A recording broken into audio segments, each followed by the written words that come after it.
сәлеметсіздер ме? Мен Айдана. Бүгін география сабағын үйренеміз. Бұл әлем картасы. Әлемде 6 құрлық бар. Біріншісі Евразия, екіншісі Солтүстік Америка, үшіншісі Оңтүстік Америка,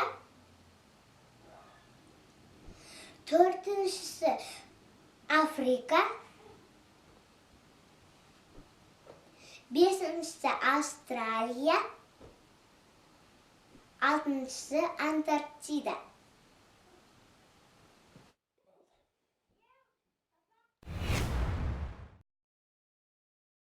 Евразия, Африка, Солтүстік Америка, Оңтүстік Америка, Австралия, Антарктида.